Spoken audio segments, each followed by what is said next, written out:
Hello दोस्तों, मैं हूं आपका दोस्त नितिन। यहाँ हम पढ़ते हैं बीएससी फर्स्ट सेमेस्टर की केमिस्ट्री, जो कि बेस्ड है ऑन न्यू एजुकेशन पॉलिसी के ऊपर, जिसका chapter periodic properties of atoms with reference to s and p block elements हम पढ़ रहे हैं।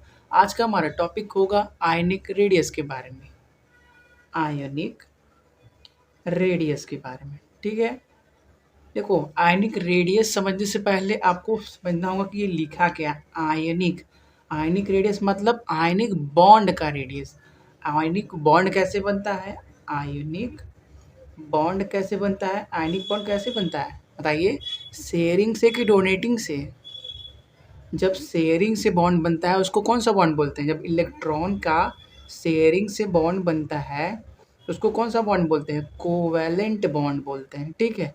और जब एक्सेप्टिंग और डोनेटिंग से बॉन्ड बनता है, एक्सेप्टिंग एंड डोनेटिंग से बॉन्ड बनता है, उसको कौन सा बॉन्ड बोलते हैं? आयोनिक बॉन्ड बोलते हैं, ठीक है। डिफरेंस समझ में आएगा। कोवैलेंट और आयनिक में, कोवैलेंट में क्या होता है? शेयरिंग से बॉन्ड बनता है। आयनिक में क्या होता है? एक आटम इलेक्ट्रॉन डोनेट करता है, एक आटम इलेक्ट्रॉन एक्सेप्ट करता है। इसको क्या बोलते हैं? Ionic bond. फॉर एग्जाम्पल आप देखिए, NaCl कैसे बनता है? देखो, सोडियम ऐसे रहता है, क्लोरीन ऐसे रहता है, ठीक है। सोडियम का एटॉमिक नंबर 11, क्लोरीन का एटॉमिक नंबर 17। सोडियम में 11 इलेक्ट्रॉन होंगे तो 2,8,1 ऐसे हम भरते हैं, इलेक्ट्रॉनिक कन्फिग्रेशन करते हैं। अब क्लोरीन का बात करें तो 2,8,7, 2 8 10 7 17 इलेक्ट्रॉन। सर ठीक है। अब देखो, सोडियम के पास कितने शेल हैं? 3 शेल है। ये सोडियम का न्यूक्लियस, ये पहला शेल, ये दूसरा शेल, ये तीसरा शेल, ठीक है। पहले शेल में 2 इलेक्ट्रॉन, दूसरे शेल में 8 इलेक्ट्रॉन, तीसरे शेल में 1 इलेक्ट्रॉन। क्लोरीन के पास कितने शेल हैं? 3 शेल हैं। 3 सेल, ठीक है। ये क्लोरीन का न्यूक्लियस, पहला सेल, दूसरा सेल और ये तीसरा सेल। पहला सेल में 2 इलेक्ट्रॉन, दूसरे सेल में 8 इलेक्ट्रॉन, तीसरे सेल में 7 इलेक्ट्रॉन। देखो, नोबल गैस का कॉन्फ़िगरेशन जो होता है वो मोस्ट स्टेबल होता है। Most stable noble gas configuration जो होता है वो मोस्ट स्टेबल होता है, ठीक है। पूरा लिख दें, कॉन्फ़िगरेशन यार, CON, कॉन्फ़िगरेशन। कॉन्फ़िगरेशन का मतलब नोबल गैस जितना इलेक्ट्रॉन रखता है उसके बराबर इलेक्ट्रॉन, ठीक है। जिस noble gas configuration most stable होता है, इसीलिए सोडियम क्या चाहेगा कि सोडियम से पहले जो नोबल गैस होता है कौन सा होता है? नियॉन।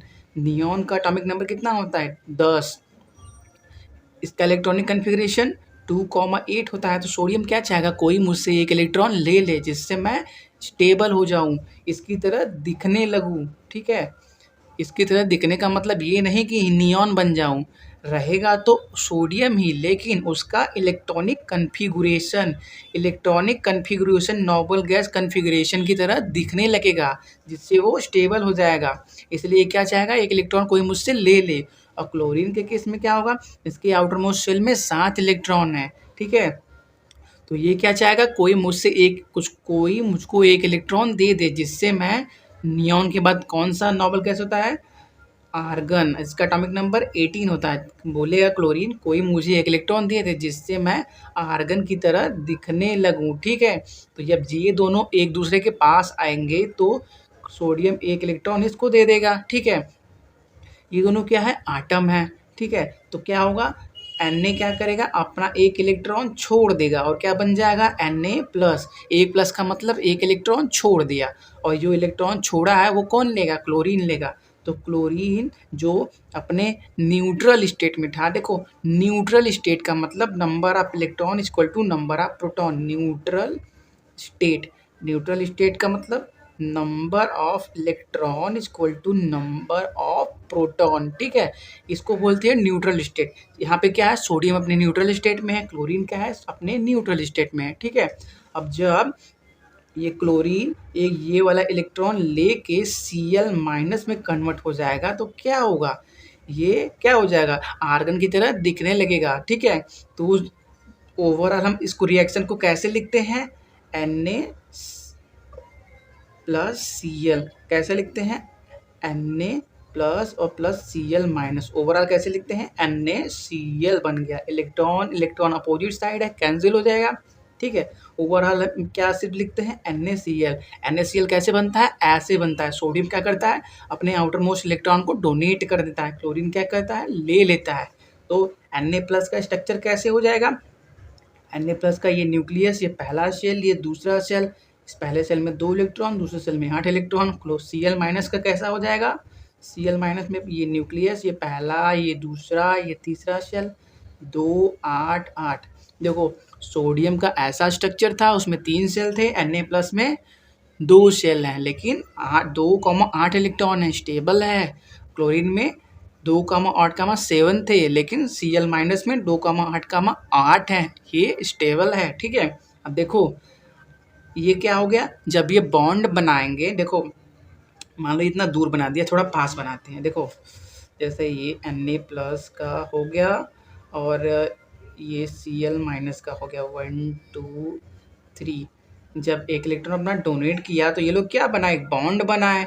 एक बॉन्ड बनाए तो उसका बॉन्ड का कुछ रेडियस होगा, ठीक है, उसी को हम बोलते हैं आयनिक रेडियस। ठीक है। ये लोग बॉन्ड बनाएंगे तो अट्रैक्ट हो जाएंगे एक दूसरे से ना यार। जब दो लोग आपस में इलेक्ट्रॉन, एक डोनेट करता है, एक एक्सेप्ट करता है, करके बॉन्ड बनाते हैं तो आयनिक बॉन्ड बनाते हैं। और आयनिक बॉन्ड क्या होता है? आयनिक बॉन्ड क्या होता है? स्ट्रॉन्गेस्ट बॉन्ड होता है। जितने भी आपने बॉन्ड पढ़े, आयनिक, कोवलेंट, मेटालिक या वंडरवाल पढ़ेंगे, उनमें सबसे ज़्यादा स्ट्रॉन्ग आयनिक बॉन्ड होता है, क्योंकि इसमें क्या होता है? इलेक्ट्रोस्टैटिक फोर्स होता है। इलेक्ट्रोस्टैटिक फोर्स होता है। क्यों होता है? क्योंकि ये प्लस माइनस चार्जेस के बीच फोर्स ऑफ अट्रैक्शन है। आयनिक बॉन्ड क्या है? आयनिक बॉन्ड किसके बीच लगता है? एक पॉजिटिव कैटायन के बीच, एक एनायन के बीच। देखो जो जो प्लस बनता है, जो इलेक्ट्रॉन देता है उसको हम बोलते हैं कैटायन, और जो इलेक्ट्रॉन लेता है, जो निगेटिव, जिसके पास निगेटिव होता है साइन, वो क्या होता है? एनायन होता है। ठीक है। इसीलिए आयनिक बॉन्ड क्या होता है? सबसे ज़्यादा स्ट्रॉन्गेस्ट होता है। ये जब बॉन्ड बनाए तो इस बॉन्ड का कुछ लेंथ होगा, इसी लेंथ को हम लोग क्या बोलते हैं? Ionic radius. और हमको पता करना है कि ये आयनिक रेडियस निकाला कैसे जाए। देखो ठीक है,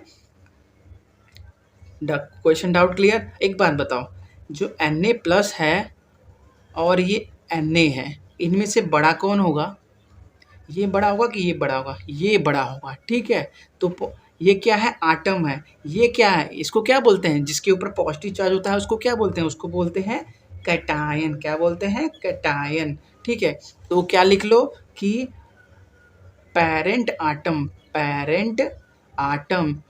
is always greater than cation.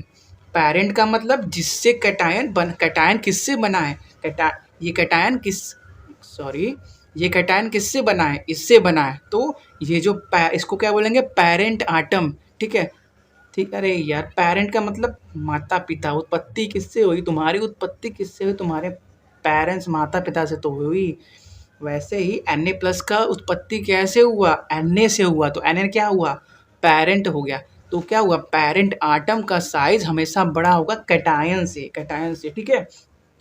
और एक बात बताओ, ये Cl है और ये Cl माइनस है, इन दोनों में से बड़ा कौन होगा?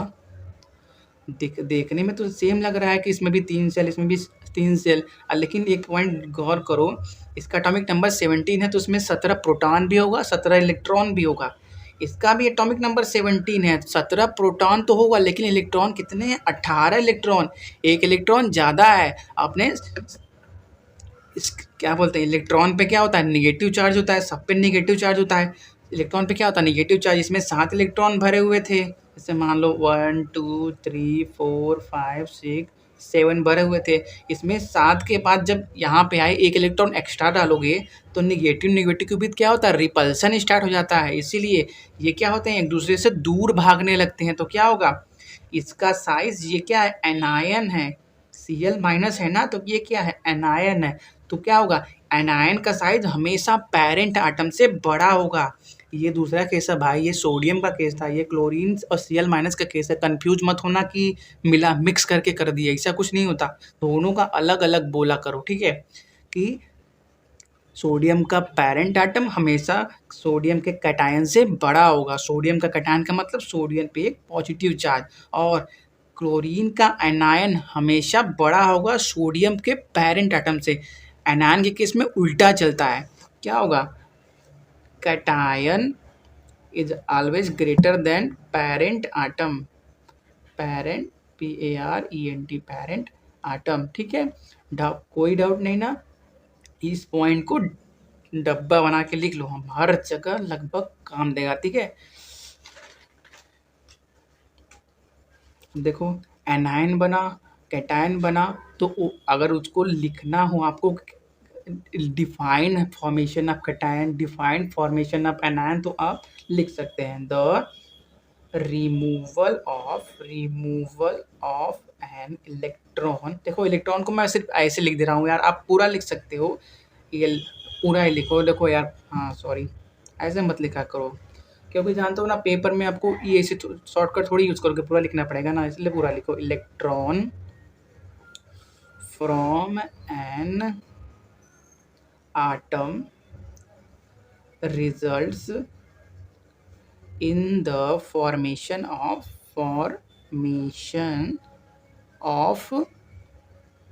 जब किसी एटम से इलेक्ट्रॉन निकालते हैं तो क्या बनता है? कैटायन। क्या बनता है? कैटायन। सपोज कर लो कोई एक्स क्या है? एटम है। जब वो अपने अंदर से एक इलेक्ट्रॉन निकाल के एक्स प्लस बन जाएगा तो इसको क्या बोलेंगे हम? कैटायन। ठीक है, और दूसरा क्या? एनायन कैसे बनता है? The gain of an electron in an atom results in the formation of क्या बनेगा? एनायन। जब कोई सपोज कर लो ये एक वाई, अरे यार वाई उल्टा बन गया, ये वाई आटम था, ये क्या किया? एक इलेक्ट्रॉन गेन कर लिया, एक्सेप्ट कर लिया, पा लिया, तो क्या बन गया? Y minus. इसको क्या बोलेंगे? एनायन। ठीक है, हो गया। अब देखो कैटायन बना, एनायन बना, तो ये जो कैटायन बना, एनायन बना, तो इनका भी तो कुछ रेडियस होगा। ये पेरेंट न्यूक्लियस है, तो इनका रेडियस क्या होगा? इसके सेंटर से आउटर मोस्ट जो इलेक्ट्रॉन घूम रहा है वहां तक का डिस्टेंस को क्या बोलेंगे? इसका रेडियस। इसके रेडियस को क्या बोलेंगे? इसके सेंटर से आउटर मोस्ट इलेक्ट्रॉन जहां तक घूम रहा है उसको क्या बोलेंगे? इसका रेडियस बोलेंगे, क्लोरीन का रेडियस बोलेंगे। वैसे ही कैटायन और एनायन का भी तो रेडियस होगा। सिंपल है यार, जैसे इनका है न्यूक्लियस से आउटर मोस्ट तक का, वैसे ही इनका भी होगा न्यूक्लियस से आउटर मोस्ट तक का। बट डिफरेंस क्या है? साइज का डिफरेंस है, इसमें साइज बड़ा है, इसमें साइज छोटा, इसमें साइज बड़ा, इसमें साइज छोटा। ठीक है ना यार? रेडियस का मतलब जैसे इसका रेडियस हम निकालेंगे, वैसे इसका, जैसे हम आटम का रेडियस निकालते थे वैसे ही आयन का निकालेंगे। सिंपल। ठीक है, अब ऐसे लिख सकते हो है कि आयन का आयनिक रेडियस हम कैसे निकालते हैं? लिख सकते हैं आप, it is defined as the distance between the center of the nucleus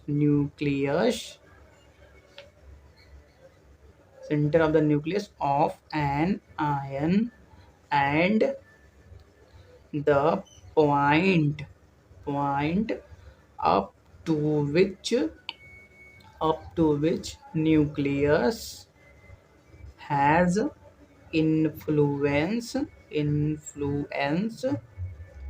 and its electron cloud CLOUD। ठीक है, क्या बोलते हैं? आयनिक रेडियस को कैसे हम डिफाइन करेंगे? आयनिक रेडियस को, ठीक है, वो कैटायन भी हो सकता है, वो एनायन भी हो सकता है। वो किसके बराबर होगा? उसके न्यूक्लियस से और जहाँ तक उसका इलेक्ट्रॉन क्लाउड घूम रहा होगा। देखो यार, इलेक्ट्रॉन का कोई लोकेशन तो होता नहीं है। इलेक्ट्रॉन क्या होता है? वेव होते हैं, लाइट की तरह स्पीड से भागते हैं। तो क्या होगा? It is defined as distance between centre of nucleus के centre of nucleus of the ion. ये क्या होगा? कोई आयन होगा, या तो कैटायन होगा या तो एनायन होगा। ठीक है, of the ion and the point up to which nucleus has influence and its electron cloud। देखो ये लाइन समझ में नहीं आया ना, एक मिनट मिनट मिनट समझा रहा हूँ। देखो इसके केस में तो सिंपल था, साइज छोटा हो गया। इसके केस में देखो जब एक्स्ट्रा इलेक्ट्रॉन ऐड किए यहाँ से यहाँ आने के लिए, तो इलेक्ट्रॉन इलेक्ट्रॉन के बीच रिपल्सन स्टार्ट हो गया, तो क्या हुआ, साइज थोड़ा सा बढ़ गया। तो वही लिखा है and the point up to which nucleus has influence at its electron cloud. ये जो इलेक्ट्रॉन थोड़ा दूर भाग गए तो कहाँ तक गए, वहाँ तक का न्यूक्लियस से अट्रैक्शन, ठीक है। At the point up to which nucleus has influence, influence मतलब जहाँ तक अपना वो पावर, न्यूक्लियस अपना पावर लगा के रोक के रखा है, किसको, इलेक्ट्रॉन को। एंड इलेक्ट्रॉन क्लाउड, इलेक्ट्रॉन क्या क्या होते हैं, क्लाउड की तरह यार। अरे यार बादल समझ लो ना, कि बादल किसी को दिखता नहीं है लेकिन फिर भी होते हैं, सिंपल लैंग्वेज, ठीक है। एक बात बताओ, अगर आपसे कोई पूछे एटॉमिक रेडियस या आयनिक रेडियस या कोवलेंट रेडियस, तो देखो यार कंफ्यूज मत होना। एटॉमिक का मतलब आटम अपने क्या होगा, न्यूट्रल स्टेट में होगा, जैसे हाइड्रोजन हो गया, हीलियम हो गया, हीलियम आर्गन हो गया, लिथियम हो गया, बेरिलियम होगा, ये सब क्या है, अपने न्यूट्रल स्टेट में है। न्यूट्रल का मतलब number of electron equal to number of proton है। और जनरली आपको यही क्वेश्चन पूछेगा, define atomic radius, define variation in atomic radius. तो जैसा इन दोनों का वेरिएशन होगा वैसा इसका भी वेरिएशन होगा, ठीक है। अरे यार जब ये दोनों इसी से बने हैं, आटम से ही आयन बनता है, ठीक है। और कोवलेंट बॉन्ड कौन करता है, आटम ही ना कोवलेंट बॉन्ड करते हैं। तो कंफ्यूज मत होना कि ये पढ़ाया नहीं गया, इसको अलग से पढ़ाना चाहिए, ऐसा कोई बात नहीं है, ठीक है।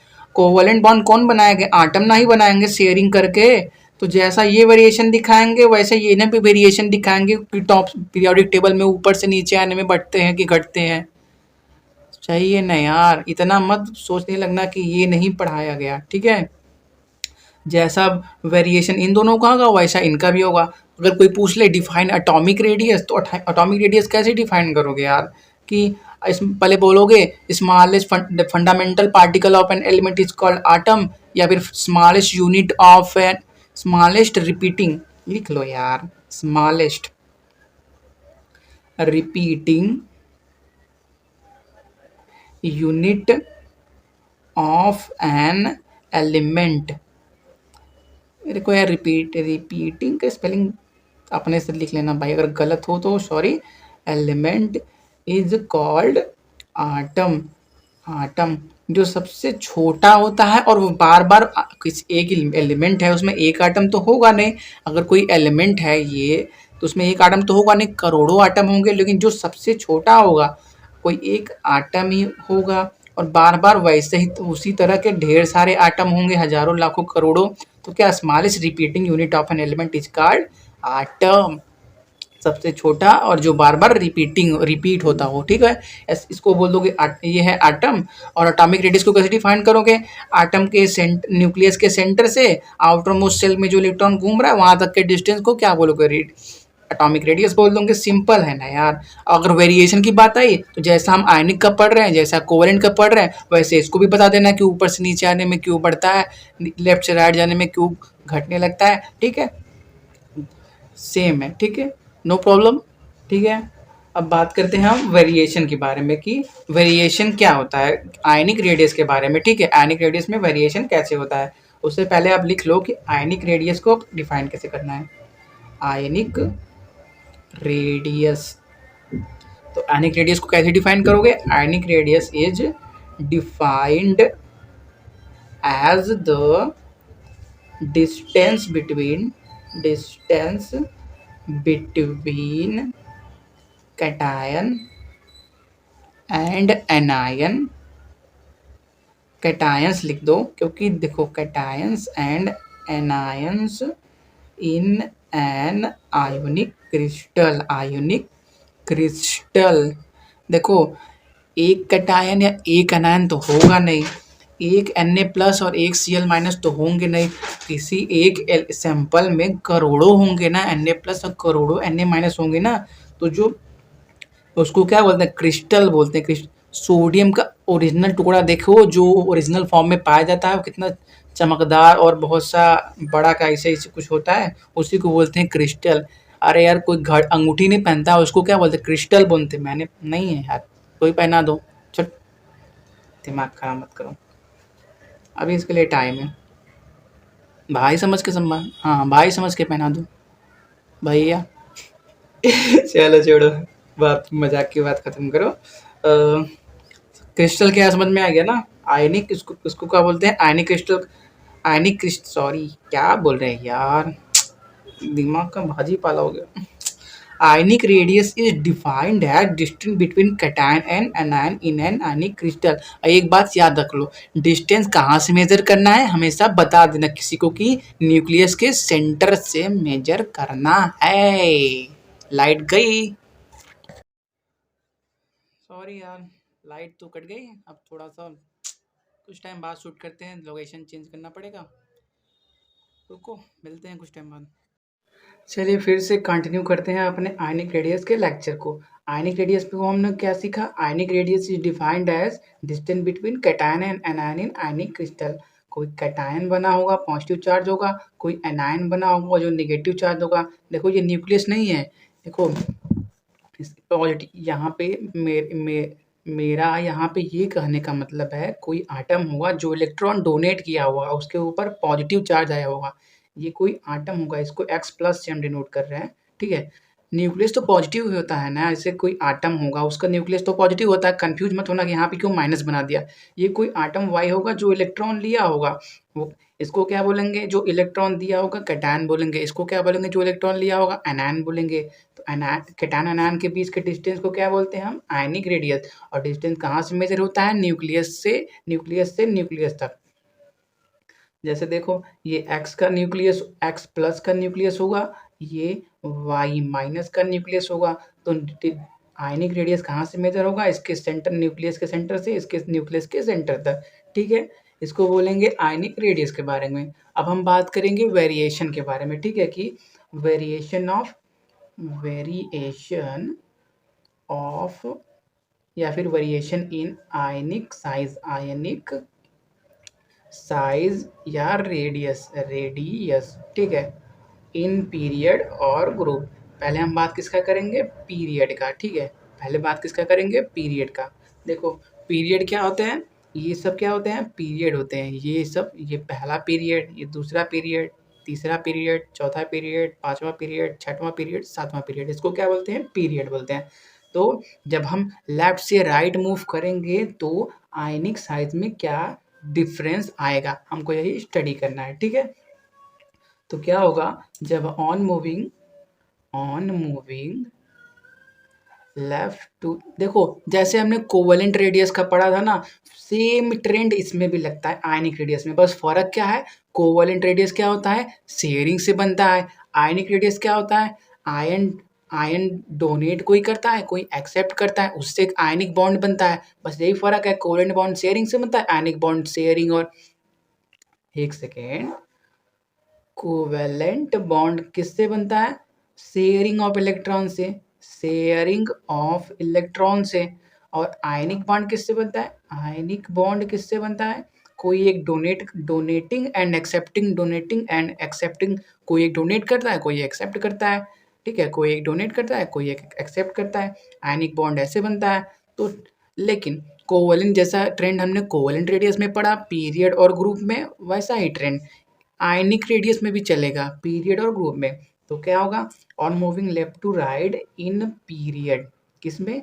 पीरियड में। जब हम लेफ्ट से राइट आएंगे तो क्या होगा? सेल कांस्टेंट रहेगा। जैसे हम एग्जांपल ले Li plus, Be plus, B boron plus, C plus का, ठीक है। इसको हमने आयन बना दिया, सब में से एक एक इलेक्ट्रॉन निकाल दिया, ठीक है। ये एटॉमिक नंबर 3 4 5 6, इसका स्ट्रक्चर ये, इसका न्यूक्लियस, ये पहला और ये दूसरा। पहले शेल में 2 इलेक्ट्रॉन, दूसरे में एक और होता है, लेकिन क्या है? प्लस है। इसका मतलब क्या हुआ? एक इलेक्ट्रॉन इसमें से निकल चुका है। तो 2, इसमें एक भी इलेक्ट्रॉन नहीं। तो इसको बनाओ दूसरा शेल या ना बनाओ कोई प्रॉब्लम नहीं है। बेरिलियम में कितने इलेक्ट्रॉन? बेरिलियम में 4 इलेक्ट्रॉन होते हैं, लेकिन क्या एक पॉजिटिव चार्ज है तो क्या होगा, एक इलेक्ट्रॉन, इसका मतलब कम है बेरिलियम में 2,1। बोरॉन में 5 इलेक्ट्रॉन होने चाहिए, लेकिन एक पॉजिटिव चार्ज होने की वजह से एक इलेक्ट्रॉन कम हो गया, तो क्या हुआ, 2,2 हो गया। 2,3 होना चाहिए था, क्योंकि एटॉमिक नंबर 5 है तो 5 इलेक्ट्रॉन होना चाहिए था, लेकिन पॉजिटिव चार्ज की वजह से एक इलेक्ट्रॉन कम हो गया। ये कार्बन का न्यूक्लियस, ये इसका पहला शेल या दूसरा शेल, पहले शेल में 2 इलेक्ट्रॉन, दूसरे शेल में 3 इलेक्ट्रॉन। एक बात बताओ, लेफ्ट से राइट जब जा रहे हो, इसका बात इसको छोड़ भी सकते हो क्योंकि इसमें दूसरा सेल में इलेक्ट्रॉन है ही नहीं, इसको ठीक है, इसको अलग कर दो अभी, ठीक है। अभी सिर्फ उनका बात करो जिनमें सेल कांस्टेंट है, क्योंकि इसमें भी सेल कांस्टेंट था, लेकिन प्लस होने की वजह से यार इसका दूसरा सेल गायब हो गया, ठीक है। सिर्फ इनका बात करो। On moving left to right in period, क्या होगा, पीरियड में जब लेफ्ट से राइट आएंगे तो क्या होगा, सेल कांस्टेंट होगा, सेल क्या होगा, कांस्टेंट होगा, सेल कांस्टेंट होगा, लेकिन इसमें क्या है, 4 प्रोटॉन और 3 इलेक्ट्रॉन। इस वाले में क्या है, 4 प्रोटॉन 3 इलेक्ट्रॉन। इसमें क्या है, 5 प्रोटॉन 4 इलेक्ट्रॉन। इसमें क्या है, 6 प्रोटॉन, ये कार्बन का है, 6 प्रोटॉन और 5 इलेक्ट्रॉन। एक बात बताओ, जब प्रोटॉन ज़्यादा होगा इलेक्ट्रॉन कम होगा तो क्या, प्रोटॉन क्या है, प्रोटॉन पॉजिटिवली चार्ज है, इलेक्ट्रॉन क्या है, निगेटिवली चार्ज। तो क्या चाहेगा, पॉजिटिव निगेटिव को अट्रैक्ट करना चाहेगा। तो न्यूक्लियस जिस फोर्स से ये बाहर वाले इलेक्ट्रॉनों को अपनी तरफ खींचेगा, बाहर वालों को क्यों खींचेगा, क्योंकि अंदर वाले तो पहले से उसके पास हैं, ठीक है, सिर्फ बाहर वाले दूर है ना उससे। तो जिस फोर्स से बाहर वाले इलेक्ट्रॉनों को खींचेगा, उस फोर्स को हम क्या बोलते हैं, effective nuclear charge.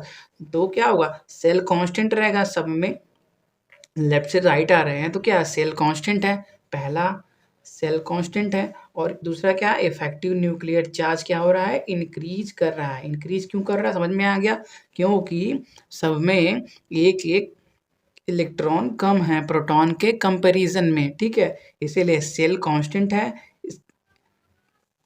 Cell constant है। और क्या हो रहा है, प्रोटॉन 4 है तो इलेक्ट्रॉन 3 ही है, प्रोटॉन 5 है तो इलेक्ट्रॉन 4 ही है, इसीलिए क्या हो रहा है, इफेक्टिव न्यूक्लियर चार्ज बढ़ रहा है। न्यूक्लियस और आउटर मोस्ट सेल के बीच, इलेक्ट्रॉन के बीच जो फोर्स ऑफ अट्रैक्शन होता है उसको हम बोलते हैं इफेक्टिव न्यूक्लियर चार्ज। क्लियर है ना। और अब तीसरा पॉइंट आप ये भी बोल सकते हो कि स्क्रीनिंग इफेक्ट क्या है, कांस्टेंट है। स्क्रीनिंग इफेक्ट का मतलब अंदर वाले सेल और बाहर वाले सेल के बीच में रिपल्सन फोर्स। रिपल्सन क्यों होगा, क्योंकि इस अंदर वाले सेल में भी इलेक्ट्रॉन होंगे, बाहर वाले सेल में भी इलेक्ट्रॉन होंगे, इलेक्ट्रॉन इलेक्ट्रॉन पे सेम चार्ज होता है, नेगेटिव चार्ज होता है, इसीलिए स्क्रीनिंग इफेक्ट कांस्टेंट होगा। क्यों कांस्टेंट होगा, क्योंकि सब में क्या है, 2 ही शेल हैं, सब में क्या है, 2 ही शेल हैं, इसीलिए क्या होगा, स्क्रीनिंग इफेक्ट कांस्टेंट रहेगा, इफेक्टिव न्यूक्लियर चार्ज बढ़ेगा, ठीक है। देयरफॉर हम क्या बोल सकते हैं, आयनिक रेडाई या आयनिक साइज क्या होगा, डिक्रीज करेगा, डिक्रीज, CRESS। देखो, स्क्रीनिंग इफेक्ट का मतलब अंदर वाले इलेक्ट्रॉन बाहर वाले इलेक्ट्रॉन को दूर भेजने वाला फोर्स, दूर भेजने वाला पावर। इफेक्टिव न्यूक्लियर चार्ज का मतलब न्यूक्लियस और आउटर मोस्ट सेल में जो इलेक्ट्रॉन है उनका पास आने वाला फोर्स। जब अंदर वाले सेल बाहर वालों को दूर नहीं फेंक पाएंगे, क्यों नहीं फेंक पाएंगे, क्योंकि स्क्रीनिंग इफेक्ट क्या है, कांस्टेंट है। कांस्टेंट का मतलब बढ़ नहीं रहा है, फिक्स है, जितना क्योंकि सब में अंदर में क्या है, सबके अंदर में 2 ही इलेक्ट्रॉन है, तो स्क्रीनिंग इफेक्ट क्या हुआ, कांस्टेंट है। और इफेक्टिव न्यूक्लियर चार्ज हमेशा बढ़ रहा है, क्यों बढ़ रहा है, क्योंकि जैसे जैसे हम लेफ्ट से राइट जाते रहेंगे, अगर हम आगे कार्बन के बाद नाइट्रोजन का एग्जाम्पल लें N+ का, तो नाइट्रोजन का न्यूक्लियस, पहला शेल या दूसरा शेल, पहले शेल में 2 इलेक्ट्रॉन, दूसरे शेल में 4 इलेक्ट्रॉन। इसमें क्या होगा, 7 प्रोटॉन और 6 इलेक्ट्रॉन होगा। जैसे जैसे लेफ्ट से राइट जा रहे हैं, नंबर ऑफ प्रोटॉन बढ़ रहे हैं, इलेक्ट्रॉन बढ़ रहे हैं, लेकिन हमेशा एक कम रह जा रहे हैं, क्योंकि हम आयन बना रहे हैं। तो क्या हो रहा है, न्यूक्लियस पावरफुल हो रहा है। जब न्यूक्लियस पावरफुल होगा तो क्या करेगा, इलेक्ट्रॉन को अपनी तरफ खींचने लगेगा, ठीक है। तो क्या हो रहा है, इफेक्टिव न्यूक्लियर चार्ज बढ़ रहा है। तो हम क्या बोल सकते हैं, लेफ्ट से राइट जाने पे 3 चीज़ें होती हैं। पहला क्या होता है, सेल कांस्टेंट रहता है। दूसरा क्या होता है, दूसरा आप इसको बनाओ स्क्रीनिंग इफेक्ट को, क्योंकि स्क्रीनिंग इफेक्ट पहले बताओगे तो इफेक्टिव न्यूक्लियर चार्ज अच्छे अच्छे समझ में आएगा। क्योंकि बोल दो, सेल कांस्टेंट, स्क्रीनिंग इफेक्ट और भी कांस्टेंट। जब सेल भी कांस्टेंट है और बाहर जो फेंकने का टेंडेंसी है अंदर वाले इलेक्ट्रॉन का, वो भी बढ़ नहीं रहा है, वो भी कांस्टेंट है। और इफेक्टिव न्यूक्लियर चार्ज इंक्रीज हो रहा है। जो न्यूक्लियस का बाहर वाले इलेक्ट्रॉन को अंदर खींचने वाला फोर्स है वो क्या हो रहा है, बाहर जैसे जैसे लेफ्ट से राइट जा रहे हैं बढ़ रहा है। तो ओवरऑल क्या हो रहा है, आयनिक रेडाई डिक्रीजेस। ठीक है, डाउट क्लियर? एक बार और देख लो। ठीक है, क्या होता है, on moving left to right in period, जब हम पीरियड में लेफ्ट से राइट जाते हैं। ठीक है, लेफ्ट से राइट जाते हैं तो क्या होता है, पहले क्या होता है, सेल कांस्टेंट रहता है। सेल कांस्टेंट का मतलब इसमें इस मान लो हम मेरे लिए बीई का बात कर रहे हैं, बीई प्लस का बात कर रहे हैं, तो इसमें 4 प्रोटॉन है, 3 इलेक्ट्रॉन है, 2,1 भरे। तो अगर हम बोरॉन पे आए तो 2,2 हो, बी प्लस पे आए, बी प्लस पे आए तो बी प्लस में कितने इलेक्ट्रॉन, 4 इलेक्ट्रॉन। तो वो जो एक्स्ट्रा इलेक्ट्रॉन भरा जा रहा है वो हमेशा दूसरे सेल में ही भरा जा रहा है। सेल कांस्टेंट का ये मतलब होता है। ठीक है, कि जो लेफ्ट से राइट आने पे जो एक्स्ट्रा इलेक्ट्रॉन आ रहे हैं, एक्स्ट्रा इलेक्ट्रॉन क्यों आ रहे हैं, क्योंकि उनका एटॉमिक नंबर चेंज हो रहा है। एटॉमिक नंबर चेंज हो रहा है तो इलेक्ट्रॉन भी एक्स्ट्रा आएंगे। जो इलेक्ट्रॉन एक्स्ट्रा आ रहे हैं वो हमेशा दूसरे सेल में ही जगह अपना बना रहे हैं, इसलिए क्या है, सेल कांस्टेंट है। और दूसरा क्या है, इफेक्ट, स्क्रीनिंग इफेक्ट क्या है, कांस्टेंट है।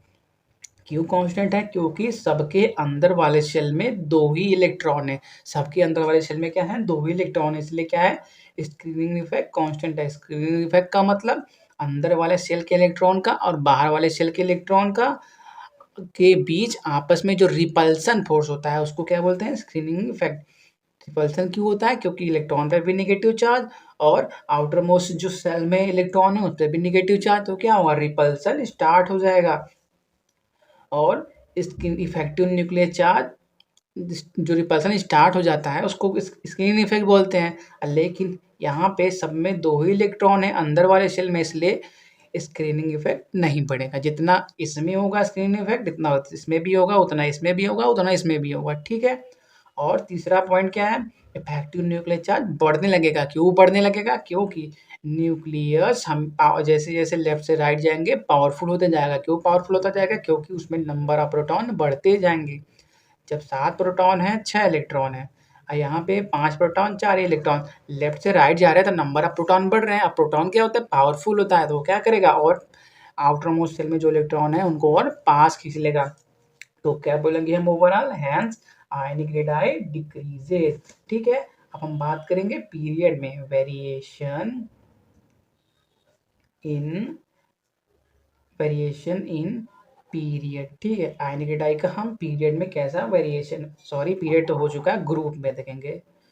सॉरी, ग्रुप में आयनिक रेडाई कैसे वेरिएशन दिखाता है। ग्रुप कौन से होते हैं, जब हम टॉप से बॉटम आते हैं, टॉप से बॉटम आते हैं तो उसको क्या बोलते हैं, हम ग्रुप बोलते हैं। ठीक है, तो क्या होगा, ऑन जैसे कोवेलेंट रेडियस में जैसे यूज कर रहे थे वैसे हम इसमें भी यूज करेंगे। On moving top to bottom, bottom in a group, top से बॉटम आते हैं तो क्या क्या होता है, पहले क्या होता है, नंबर ऑफ शेल, शेल क्या होता है, इंक्रीज होने लगते हैं। क्या होता है, इंक्रीज होने लगते हैं। इंक्रीज क्यों होने लगते हैं, क्योंकि ऊपर से नीचे आने पे इनका पीरियड भी चेंज होने लगता है। ये पहले पीरियड का, या दूसरे पीरियड का, या तीसरे पीरियड का, या चौथे पीरियड का, ऐसे ऐसे। एक बात पॉइंट लिख लो कि जो एलिमेंट जिस पीरियड का होगा उसमें उतने शेल होंगे, उसमें क्या होंगे, उतने शेल होंगे। और यहाँ पे हम बात किसका कर रहे हैं, आयन का बात कर रहे हैं। ठीक है, जो एलिमेंट जिस पीरियड का होगा उसमें उतने शेल होंगे। ये एलिमेंट के लिए होगा, एलिमेंट जब एलिमेंट क्या हो, अपने न्यूट्रल स्टेट में हो। न्यूट्रल स्टेट का मतलब जिसमें number of electron number of proton के बराबर हो। जैसे सोडियम का केस देखो, इसमें 11 इलेक्ट्रॉन है और 11 प्रोटॉन है, तो वो इसमें कितने शेल होंगे, 3 शेल होंगे। जैसे देख लो ना यार, ये सोडियम का न्यूक्लियस, ये पहला शेल, ये दूसरा शेल, ये तीसरा शेल। पहले शेल में 2 इलेक्ट्रॉन, दूसरे शेल में 8 इलेक्ट्रॉन, तीसरे शेल में 1 इलेक्ट्रॉन, 2 8 11। सोडियम किस पीरियड का एलिमेंट है, थर्ड पीरियड का। अब बात करें आयन की, on moving top to bottom क्या होता है, in a group number of shell increase होने लगता है। नंबर ऑफ शेल इंक्रीज होने लगता है। देखो एग्जाम्पल ले लो, Li plus, Na plus, K plus, इतना ही के ले लो, जगह कम है। Li+ का लिथियम एटॉमिक नंबर 3, सोडियम का 11, पोटेशियम का 19। लिथियम में 3 इलेक्ट्रॉन होने चाहिए थे, लेकिन क्या है, पॉजिटिव है, तो क्या होगा, ये उसका न्यूक्लियस, ये 2 इलेक्ट्रॉन पैरेलल शेल में। हमने जो शॉर्टकट बताया कि एलिमेंट में कितने ऑर्बिट सेल होंगे, वो किससे पता चलेगा, उसके पीरियड नंबर से। लेकिन यहाँ हम आयन का बात कर रहे हैं, यहाँ पे वो फॉर्मूला मत लगा देना, यहाँ पे क्या है, आयन है, एक इलेक्ट्रॉन निकाला जा चुका है, ठीक है, तो उसमें सिर्फ क्या होंगे, एक ही सेल होगा। ये सेकंड पीरियड का है, लेकिन इसमें एक ही सेल है। अगर हम Na+ का बात करें तो Na+ का न्यूक्लियस, ये उसका पहला सेल, ये दूसरा सेल, 2,8, एक और 2,8,1 होना चाहिए था 11, लेकिन Na+ है, एक इलेक्ट्रॉन निकाला जा चुका है। A+ का बात करें तो उसमें कितना होना चाहिए था, 4 सेल होना चाहिए था, 2,8,8,1, लेकिन सिर्फ 2,8,8 ही होगा, क्योंकि पोटेशियम में 19 जो 19वां इलेक्ट्रॉन था वो निकाला जा चुका है, K+ है। तो ऊपर से नीचे आने पे क्या हो रहा है, नंबर ऑफ शेल क्या हो रहा है, इंक्रीज हो रहा है। इसमें 1 शेल, इसमें 2 शेल, इसमें 3 शेल, ऐसे ऐसे क्या हो रहा है, नंबर ऑफ शेल इंक्रीज हो रहा है। एक बात बताओ, जब नंबर ऑफ शेल इंक्रीज हो रहा है तो नंबर ऑफ इलेक्ट्रॉन भी इंक्रीज हो रहे हैं। इसमें 2 इलेक्ट्रॉन, इसमें 10 इलेक्ट्रॉन, इसमें 18 इलेक्ट्रॉन, जब नंबर ऑफ इलेक्ट्रॉन बढ़ रहे हैं तो अंदर वाले शेल में नंबर ऑफ इलेक्ट्रॉन भी बढ़ रहे हैं। इसमें अंदर वाले शेल में क्या है, 2 इलेक्ट्रॉन, इसके अंदर वाले शेल में क्या है, 10 इलेक्ट्रॉन। अब जब अंदर वाले सेल में इलेक्ट्रॉन बढ़ते हैं तो क्या बढ़ता है, स्क्रीनिंग इफेक्ट क्या होता है, इन बढ़ने लगता है। इसका अंदर इसमें एक ही सेल है, तो इसमें स्क्रीनिंग इफेक्ट का हम बात नहीं करेंगे, इसमें लगेगा ही नहीं। इन सब का बात करें और नीचे आते जाओगे, पोटेशियम के बाद रुबेडियम, सीजियम, इनका तो क्या होगा, अंदर क्या होंगे, इलेक्ट्रॉन बढ़ते जाएंगे। एक बात बताओ, यहाँ पे सिर्फ 2 लोग मिलके 8 लोग को ढकेल रहे थे। ढकेल क्यों रहे थे, क्योंकि इलेक्ट्रॉन इलेक्ट्रॉन पे नेगेटिव चार्ज। स्क्रीनिंग इफेक्ट क्या होता है, रिपल्सन फोर्स, इनर मोस्ट, अंदर वाले शेल के इलेक्ट्रॉन और बाहर वाले शेल के इलेक्ट्रॉन के बीच। 2 लोग मिलके 8 लोग को ढकेल रहे थे, यहाँ पे 10 लोग मिलके 8 लोग को ढकेल रहे हैं, तो किसमें ज्यादा दूर ढकेलेंगे, इस वाले केस में। तो क्या होगा, टॉप से बॉटम आने पे क्या होता है, स्क्रीनिंग इफेक्ट क्या होता है, इंक्रीज होने लगता है, ठीक है, क्या होता है, इंक्रीज होने लगता है।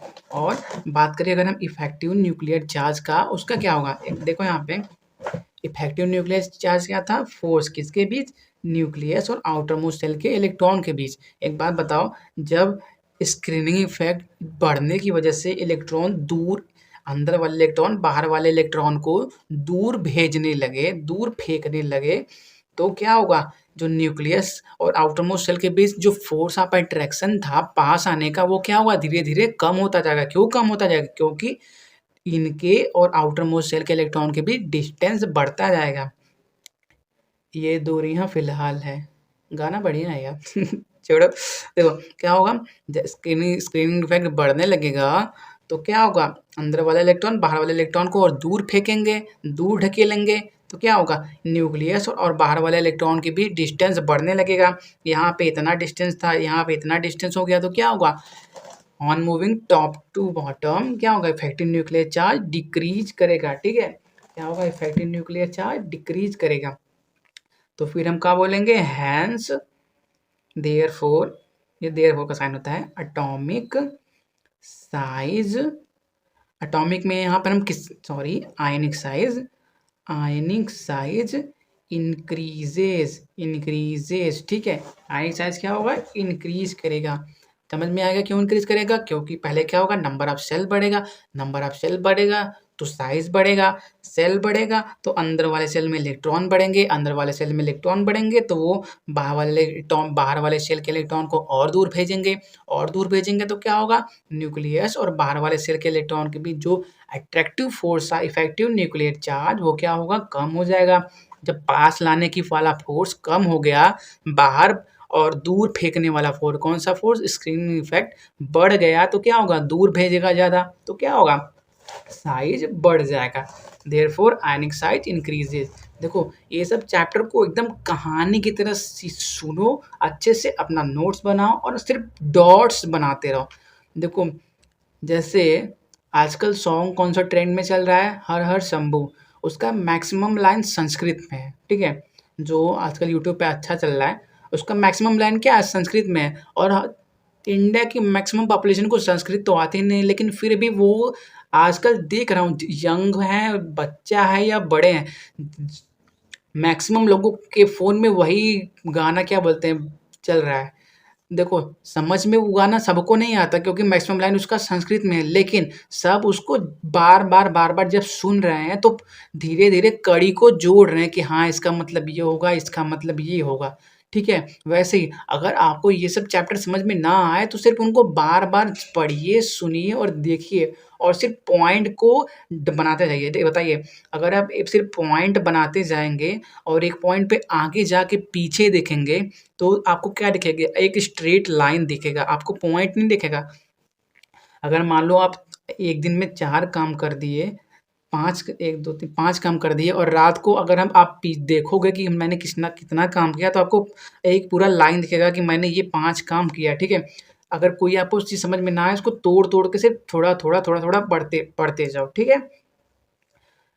सिंपल है यार, ये सब चैप्टर तुम लोग को आना चाहिए। ये सब बेसिक है 9-10 की क्लास का है, ठीक है? नहीं आ रहा है कोई बात नहीं। अरे यार इंसान है, इंसान ही गलती करता है, इंसान ही सीखता है, ठीक है? देखो यार लाइफ़ है, होता रहता है, कोई पढ़ लेता है, कोई नहीं पढ़ पाता, कोई पढ़ लेता है वो उसका रीज़न कुछ और होता है, कोई नहीं पढ़ पाता उसका भी रीज़न कुछ और होता है। इसीलिए ज़्यादा अपने आप को कंपेयर नहीं करना कि मैं क्लास में टॉपर हूँ या मैं क्लास में लूज़र हूँ। देखो कंपैरिज़न हमेशा अपने आप से होना चाहिए कि मैंने कल इतना किया था, आज मैं इससे ज़्यादा करूँगा। कंपेयर अपने क्लासमेट या अपने क्या बोलते हैं नेबर में नहीं होना चाहिए, पड़ोसी में नहीं होना चाहिए कि वो उतना घंटे पढ़ रहा है तो मैं इतने घंटे पढ़ूँ वगैरह-वगैरह ऐसा कुछ नहीं। देखो जो तुम्हारा कि एक होता है सेल्फ कंपैरिज़न कंपैरिज़न कंपैरिज़न का स्पेलिंग क्या होता है? कंपैरिज़न चलो यार देख लेना, गलती हो जाए तो सही कर बता देना। और एक होता है सेल्फ कंपैरिज़न का मतलब होता है आप अपने आप को अपने आप से कंपेयर करते हो। कैसे कंपेयर करते हो? अपने डे को देख के कि कल मैंने कितना-कितना टास्क किया था, आज क्या-क्या टास्क किए कर रहा हूँ। उसके बेसिस पे जो कंपैरिज़न होता है उसको बोलते हैं सेल्फ कंपैरिज़न। और दूसरा होता है जो हम अदर कंपैरिज़न जिसको जो हम दूसरे बंदे को देख कर के वो 10 घंटे पढ़ रहा है या वो क्लास में ऐसा है, वो क्लास में लूज़र है, वो देख के हम अपने आप को कंपेयर करते हैं, वो होता है अदर कंपैरिज़न। आप हमेशा ये वाले फ़ील्ड में रहिए क्योंकि ना देखिए, जिस टाइम आप नहीं पढ़ रहे होंगे ना, उस टाइम दुनिया में कोई एक तो होगा जो पढ़ रहा होगा और जिस दिन वो आपसे मिलेगा, वो जीत जाएगा। इसीलिए हमेशा अपने आप को कंपेयर करिए, अपने आप को अपडेट करिए, ठीक है? जब अगर दूसरे को देख के करोगे ना यार कि वो 3 घंटा पढ़ रहा है तो मैं साढ़े 3 घंटे पढ़ लेता हूँ, मैं उससे आगे रहूँगा। तो इस केस में आप सिर्फ़ 1 से आगे रहोगे। लेकिन आप जब सिर्फ़ अपने आप से अपना कंपैरिज़न करोगे ना उस दिन से आप अपने आप अपने आप से ही हज़ारों से आगे निकलते जाओगे, ठीक है?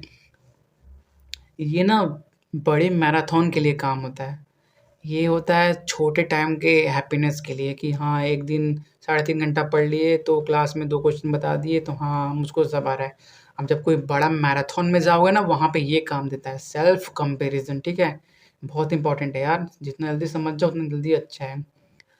और ये टाइम वेस्ट करना, टीवी देखना ये सब यूट्यूब पे बंद कर दो। क्योंकि देखो सबसे इम्पोर्टेंट चीज़ है लाइफ़ में टाइम। तो जहाँ भी दे रहे हो ना सोच समझ के देना क्योंकि ये कभी नहीं वापस आएगा, ठीक है? हमारा समझ में आ रहा है तो पढ़ो, नहीं आ रहा है तो जहाँ से आ रहा है समझ में वहाँ से पढ़ो। देखो तुमको आना चाहिए, मुझसे पढ़ो या किसी और टीचर से, वो मत मैटर नहीं करता। मैटर क्या करता है तुमको वो टॉपिक आया कि नहीं आया, ठीक है? और एक बात देख लो, अगर कोई लेक्चर देखते हो तो उससे रिलेटेड अपना बुक पढ़ो, क्वेश्चन ज़रूर लगाओ क्योंकि लेक्चर में आपको आया, नहीं आया देखो होता है ना जब हम लेक्चर खोल के बैठे रहते हैं तो लगता है कि हाँ, सब कुछ आ रहा है, लेकिन जब क्वेश्चन खोल के बैठोगे बुक का तब रियल डाउट क्लियर होगा कि क्वेश्चन आ भी रहा है कि नहीं आ रहा है, ठीक है? और एक बात देख लो जब जो सब बोलते हैं ना कि डेली याद रखने के लिए आपको डेली पूरा कॉपी पढ़ना चाहिए, ऐसा बेवकूफ़ करते हैं, ठीक है? एक बात बताओ, आपको मैंने अब तक इतना सब कुछ पढ़ा दिया है, अगर डेली आपको ये पढ़ना पड़े कि मैं जब तक ये नहीं पढ़ूँगा मुझे याद नहीं रहेगा, तो वो बेवकूफ़ करते हैं। आपको अगर कुछ करना भी है ना कि कम टाइम में पूरा सिलेबस कैसे कवर किया जाए, तो आप शॉर्ट नोट बनाओ, ठीक है? अगर आपके टीचर ने बताया होगा तो ठीक है, नहीं तो बना लो भाई, भाई बोल रहा है, ठीक है? शॉर्ट नोट बनाओ। देखो, शॉर्ट नोट का मतलब कोई एक चैप्टर है ना, उसको 2 पन्ने में छोटे से छोटा आप कैसे लिख सकते हो, और शॉर्ट नोट ऐसा होना चाहिए ना खाली आपको पल्ले पड़े और किसी को पल्ले ना पड़े, ऐसा वाला शॉर्ट नोट कि आप उसको देखो तो आप समझ जाओ कि आप आपने क्या लिखा था, ठीक है? मैं यही करता हूँ, कितना भी बड़ा चैप्टर हो उसको 3, 2, 3, 4 या मैक्सिमम 3, 4, 5 पेज में उसको समेट के रख देता हूँ। अगर 50 पन्ने का चैप्टर है तो वो 5 पन्ने में मेरे पास हमेशा रहेगा, और 50 पन्ने का कॉपी पढ़ने से अच्छा है मैं 5 पेज का कॉपी पढ़ूँगा, ठीक है? एक बात बताओ, और लेकिन जो आप अपना शॉर्ट नोट पढ़िए, लेकिन हफ्ते में या वीक में आप अपना 2-2 1-1 पन्ना सिलेबस की पूरा चैप्टर का भी पढ़ते जाइए, जिससे आपका जो डीप नॉलेज होगा वो भी बढ़ता जाएगा, और आपका जो नॉलेज होगा पूरा सिलेबस से रिलेटेड वो भी शॉर्ट नोट के माध्यम से आपके पास ही रहेगा, ठीक है? देखिए यार, इंसान का सबसे अच्छी आदत होती है भूलना, ठीक है? बहुत लोग आते हैं, चले जाते हैं, तो इंसान का सबसे अच्छा आदत क्या है? भूलना की इंसान क्या करता है? भूल जाता है, और पढ़ाई करता है, वो भी भूलना अच्छी आदत है, इसीलिए क्या होता है रिवीजन करना पड़ता है कि भूले ना, ठीक है? बहुत हो गया, एक क्वेश्चन लगाओ। जैसे क्वेश्चन छोड़ो यार, जैसे देख लो कि ग्रुप वन का आयनिक रेडाई कैसा दिखता है, Li+ का, Na+ का, K+ का, Rb+ का, Cesium+ का। देखो ये सब सभी लेक्चर बुक से लिए गए हैं और बहुत अच्छी मटेरियल से लिए गए हैं, इसलिए ना इसमें कोई शंका मत रखना कि ये कोई फेक, जैसे ये सब वैल्यू कोई फेक होगा, ये सब बुक से लिए गए हैं यार, आप मिला सकते हो।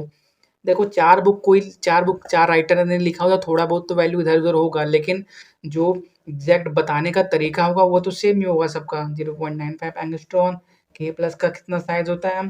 1.33 एंगस्ट्रॉन, Rb+ का 1.48 एंगस्ट्रॉन, Cesium+ का 1.69 एंगस्ट्रॉन। देखिए आपको दिख रहा है कि ऊपर से नीचे आने पे क्या हो रहा है, साइज़ क्या हो रहा है, इंक्रीज़ हो रहा है। ठीक है? Doubt clear? इस वीडियो से रिलेटेड इतना ही। तब तक के लिए ऑल द वेरी बेस्ट।